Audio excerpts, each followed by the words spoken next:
Tashkent files, Kashmir files और उसके बाद में हमारे सामने आई है द बंगाल फाइल्स।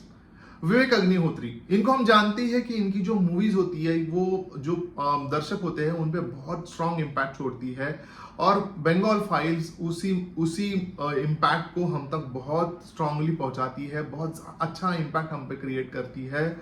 हम जानते हैं कि विवेक अग्निहोत्री जी है बहुत टाइम लेने के बाद में, बहुत सारा रिसर्च करने के बाद में ऐसी फिल्म लेके आते हैं जिसमें बहुत कुछ चीजें जो हमको पता नहीं होती वो हमारे सामने सामने आती है और हम पे बहुत स्ट्रांग इम्पैक्ट कर जाती है। और ये हमने पिछले उनकी फिल्मों से देखा ही है और इस फिल्म में भी यही होता है।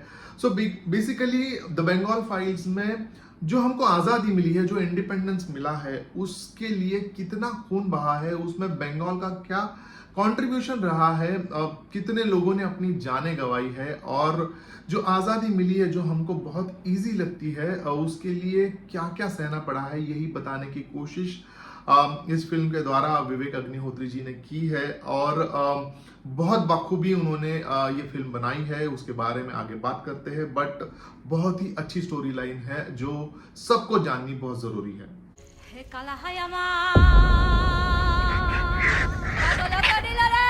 दे देते ना थोड़ा सा बंगाल उनको, एक जमीन का टुकड़ा ही तो है। सो यार इस फिल्म में जो भी एक्टर्स ने काम किया है, मतलब सच बोलूं तो उन्होंने बहुत उम्दा परफॉर्मेंस दिया है। यार देखो, उनके ऐसे सारे आर्टिस्ट है ना, उनके अच्छे परफॉर्मेंस के सिवा कोई भी फिल्म इतनी इम्पैक्टफुल नहीं हो सकती, ये तो बात आपको माननी पड़ेगी। सो बहुत लंबी लिस्ट है, बट यार जो कैरेक्टर्स हमारे बहुत ज्यादा दिमाग में रह जाते हैं या हम पे बहुत ज्यादा इम्पैक्ट करते हैं, उनके बारे में जरूर बात करनी चाहिए। सो दर्शन कुमार का एक कैरेक्टर है जो सीबीआई ऑफिसर है। वो आजाद है कि 80 साल बाद भी हम उसी कम्युनल पॉलिटिक्स से लड़ रहे हैं। क्या हम आजाद हैं? और अगर आजाद है तो इतने बेबस क्यों है? इसके बाद सौरभ दास, जिन्होंने गोपाल पाटा जी का रोल प्ले किया है, जो कि बहुत ही क्रूशियल कैरेक्टर है। आपको देखने पे समझ आएगा कि इनका क्या कंट्रीब्यूशन रहा है। ये सारा कुछ जो हुआ है पार्टीशन के वक्त, उनमें इनका बहुत स्ट्रांग कंट्रीब्यूशन रहा है। का राष्ट्र है और इस युद्ध में हिंदू हार रहे हैं। जीत कौन रहा है? जिन्नात, क्योंकि हम सब नशे में चूर हैं और इस नशे। उसके बाद में अंकित बिष्ट, जिन्होंने एक सिख कैरेक्टर प्ले किया है, ये भी कैरेक्टर आपके साथ में रहेगा, आपके दिल को छू जाएगा। उसके बाद अनुपम खेर जी है। तो ऐसी बहुत लंबी लिस्ट है जो जिन्होंने इस फिल्म में अपना 200% कंट्रीब्यूशन दिया है, अपना रोल बहुत बखूबी निभाया है। और यार सिमरत कौर को आप देखोगे ना, ये एक एक्ट्रेस है जो आपके साथ में बहुत, जो जिस तरीके से रोल प्ले किया है, आप देखने के बाद में आप पे बहुत स्ट्रांग इम्पैक्ट छोड़ जाएगी ये आर्टिस्ट। बंगाल को मारोगे तो भारत भारत नहीं रहेगा। जमीन का टुकड़ा नहीं, इंडिया का लाइट हाउस है बंगाल। ओवरऑल सब आर्टिस्ट ने, सब कलाकारों ने बहुत ही बढ़िया काम किया है और उसी की बदौलत हमको एक अच्छा प्रोजेक्ट, एक अच्छी फिल्म हमारे सामने आई है जो हम पे बहुत स्ट्रांग इम्पैक्ट ला रही है। सो यार एक बात तो मैं बताना चाहूंगा आपको कि अगर आप जाओगे ना, आपको बहुत प्रिपेयर होके जाना पड़ेगा। आप अगर ऐसी आपकी पर्सनालिटी है जो ये सब वॉयलेंस देखने के बाद में बहुत ज्यादा डिस्टर्ब हो जाते हो, तो प्लीज स्टे अवे। बट यार मुझे बहुत स्ट्रांगली ये भी चाहिए कि हर एक जो भारतीय नागरिक है वो जाके ये फिल्म देखे, इर्रेस्पेक्टिव हम कौन से रिलीजन से है, क्योंकि इंडिपेंडेंस ये एक रिलीजन है और उसी के बारे में ये फिल्म बात करती है। ठीक है, सो ट्राई करिएगा आप जाने का और देखने का। भले इसमें बहुत स्ट्रांग कुछ ऐसे सीन्स हो जहाँ पे हम थोड़ा डिस्टर्ब हो सकते हैं, बट यार रियलिटी देखना भी उतना ही जरूरी है। और यार कुछ चीजें जो फिल्म में बहुत अच्छे तरीके से या बहुत स्ट्रांगली दिखाई गई है या जो हम तक पहुंचाने की कोशिश करी है विवेक अग्निहोत्री जी ने, उसमें से कुछ चीजें जैसे द डायरेक्ट एक्शन डे, उस डे पे क्या हुआ था, कैसे हिंदू जेनोसाइड हुआ था, कितने लोग मारे गए थे। उसके बाद में नोआखली राइट्स हुए थे। नोआखली राइट्स मतलब ये दोनों चीजें, द डायरेक्ट एक्शन डे और नोआखली राइट्स, एक साल पहले, हमारे आजादी के बिल्कुल एक साल पहले ये सारा कुछ हुआ था। और तब से जो बंगाल है, बंगाल में रहने वाले लोग हैं, उन्होंने बहुत कुछ सहा है और यही फिल्म में दिखाया गया है। सो बहुत स्ट्रांग, बहुत अच्छा कंट्रीब्यूशन रहा है। इसके अलावा यह फिल्म और 2-3 पॉइंट्स पे बात करती है। जैसे मैंने बताया कि यार बंगाल एक जमीन का टुकड़ा ना होते हुए क्या है जो बंगाल ने पूरे भारत को दिया है, वो ये फिल्म से आप समझ ही जाओगे। शायद मुझे भी इतना नहीं पता था, बट यार ये फिल्म के द्वारा मुझे एक्चुअली पता चल गया कि ऑनेस्टली बंगाल का कितना ज्यादा कंट्रीब्यूशन रहा है। उसके अलावा हम जो सिटीजन्स हैं, हमारे क्या रिस्पॉन्सिबिलिटीज है और हमको ये आजादी की तरफ कैसे देखना चाहिए। कहीं पे हम भी चूक रहे हैं, हमको भी इंप्रूव करने की बहुत ज्यादा जरूरत है। ये फिल्म देखने के बाद में ये जरूर समझ आएगा। और इसके अलावा बहुत और कुछ मुद्दे हैं जिसके बारे में ये फिल्म बात करती है। ये फिल्म 2 ट्रैक पे चलती है। एक तो डेफिनेटली कि इंडिपेंडेंस की रात तक, मतलब जो लास्ट 15 मिनट्स है जब हमको इंडिपेंडेंस मिला, वो अगर आप देखोगे आपकी रूह कांप जाएगी कि क्या चल रहा था जब हम यहाँ पे आजादी मना रहे थे। ओके, वो देख के आपको बहुत अंदर से टूट जाओगे ऑनेस्टली स्पीकिंग। तो इसीलिए मैं कहता हूं कि जो आजादी है वो बहुत ही इजीली हमारे रास्ते नहीं आई है। ओके, और उसके अलावा जो पास्ट में हुआ है उससे क्या अभी की सिचुएशन कुछ बदली है? सबसे बड़ा सवाल ये फिल्म ये हमारे सामने लाती है कि क्या सिचुएशन कितनी बदली है।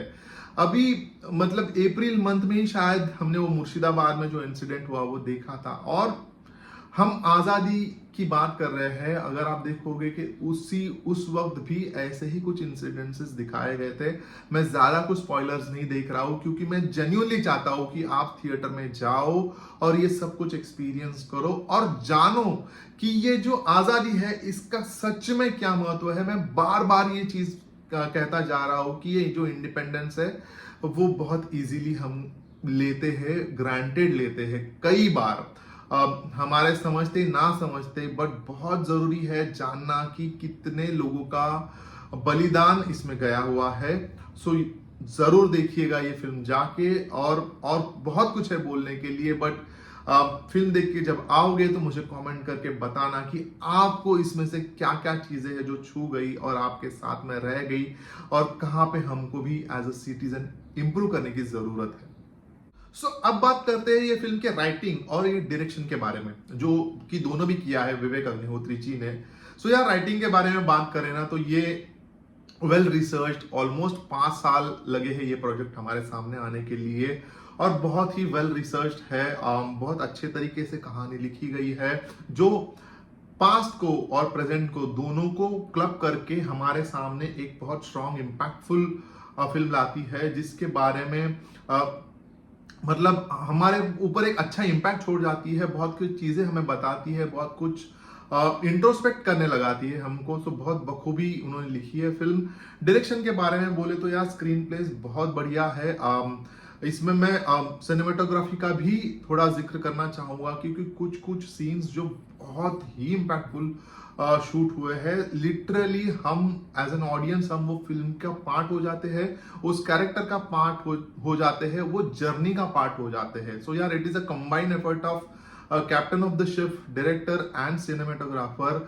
कुछ सीन्स है जहां पे मतलब आप देखोगे कि कैमरा के पीछे पीछे हम भी वो फिल्म में चले जाते हैं। मतलब hats off to the cinematographer जिन्होंने इस फिल्म की सिनेमेटोग्राफी की है, और ओवरऑल बहुत अच्छा इम्पैक्ट लाने की कोशिश की है। बहुत हद तक वो कामयाब हुए हैं। फिल्म जब खत्म हो जाती है तो हम जल्दी से सीट से उठ नहीं पाते। इससे ज्यादा इम्पैक्ट हमको क्या चाहिए।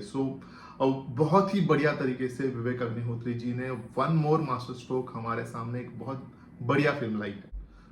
हालांकि ये फिल्म में बहुत कुछ अच्छा है, जो नहीं कुछ पॉइंट्स लगे अच्छे उनके बारे में मैं बात करता हूँ। तो एक यार ये फिल्म की लेंथ थोड़ी कम रखनी चाहिए थी, क्योंकि शुरुआत का एक आधा पौना घंटा ना फिल्म कॉन्टेक्स्ट सेटिंग में ही लग जाती है, और उसके बाद में धीरे धीरे फिर वो ऑडियंस को ग्रैब करती है। तो शायद से वो जो शुरुआत का जो थोड़ा टाइम था उसको अवॉइड कर सकते थे। मे बी 3.5 आवर की जगह पे 2.5 आवर की भी चल जाती है फिल्म। यार 1 घंटा बहुत ज्यादा हो जाता है। ऑनेस्टली आप जब इंटरवल आता है तब तक आपको ऐसे लगता है कि आपने एक पूरी फिल्म देख ली, शायद ये इसी वजह से भी हो सकता है कि हमको अब आदत नहीं रही है इतनी ज्यादा लेंथ वाली फिल्म देखने की। हालांकि बताना बहुत कुछ होगा, इसी वजह से शायद ये ट्राई किया होगा, बट डेफिनेटली थोड़ी लेंथ कम होनी चाहिए थी। कुछ कुछ स्पेशल इफेक्ट, जैसे जब वो जेनोसाइड होता है, वो सारे चील आके जो वो डेड बॉडीज को खाते हैं, वहां पे और इम्प्रूव कर सकते थे। कुछ कुछ सीन्स जहां पे अगेन ये जो जेनोसाइड हो रहा है, वहां पे थोड़ा वो ऑर्गेनिक ना लगते हुए, थोड़ा रियल ना लगते हुए समझ आ जाता है कि ये पूरा सेट लगाया हुआ है। और ये फिल्म का जो आर्ट डिपार्टमेंट है, उन्होंने बहुत ज्यादा पॉलिश तरीके से रखने का ट्राई किया है। सो वहां पे थोड़ा इंप्रूवमेंट हो सकता था। इससे ज्यादा मैं नहीं बोलूंगा, क्योंकि फिल्म में जो बताया गया है वो सबसे ज्यादा इंपॉर्टेंट है। तो ये सारे मुद्दे हम डेफिनेटली इग्नोर कर सकते हैं और करने चाहिए। विश्व एक खेल है, लोग मरते हैं, देश जलता है, खेल चलते रहता है। और एक इम्पॉर्टेंट एस्पेक्ट ये फिल्म का है, वो है इस फिल्म का बैकग्राउंड म्यूजिक और इस फिल्म के जो गाने हैं, ठीक है, बहुत ही अलग फ्लेवर का, डेफिनेटली बंगाली फ्लेवर का म्यूजिक है। बट वो गाने भी आपको चीर जाएंगे। वो जो जिस पॉइंट पे आते हैं, जिस तरीके से गाने कंपोज करे गए हैं, आपको डेफिनेटली वो पेन फील होगा और आप इससे रिलेट कर पाओगे। बैकग्राउंड म्यूजिक भी उसी तरीके का किया गया है, सो दैट बहुत अच्छा इम्पैक्ट ला पाए। और ऐसे नहीं कि भर भर के हर जगह पे बस इफेक्ट ही इफेक्ट डालते जाओ। There are lot of scenes जहां पे बिल्कुल साइलेंस है, and that silence speaks a lot. तो यही ताकत है कि एक अच्छा जिसको साउंड का सेंस है, उन्होंने इस प्रोजेक्ट पे काम करना, और साउंड डिपार्टमेंट और म्यूजिक डिपार्टमेंट में भी बहुत बढ़िया काम किया है। अगेन फिल्म के इम्पैक्ट में इनका बहुत ज्यादा कंट्रीब्यूशन है। तो शायद यार मैं मतलब ना रुक ना पाऊँ अगर ये फिल्म के बारे में और बात करना है, बट यहाँ पे थोड़ा कंक्लूड कर लेता हूँ, शॉर्ट में बता देता हूँ। आजादी का इंपॉर्टेंस जानने के लिए जाके ये फिल्म देखिए, कितने लोगों का कंट्रीब्यूशन रहा है वो जरूर जानने की कोशिश करिए। मैं ये फिल्म को दूंगा 4 स्टार्स। तो फ्रेंड्स, ये था मेरा view on film the Bengal files. अगर आपने फिल्म नहीं देखी है तो जल्दी से जल्दी जाके थिएटर में ये फिल्म देखिए। कैसी लगी मुझे कमेंट करके बताइए। मेरा रिव्यू कैसा लगा मुझे कमेंट करके जरूर बताइए। चैनल को सब्सक्राइब कर लीजिए सो दैट मेरे रिव्यूज आप तक पहुंचते रहे। हम मिलेंगे अगले रिव्यू में, तब तक के लिए स्टे ट्यून्ड।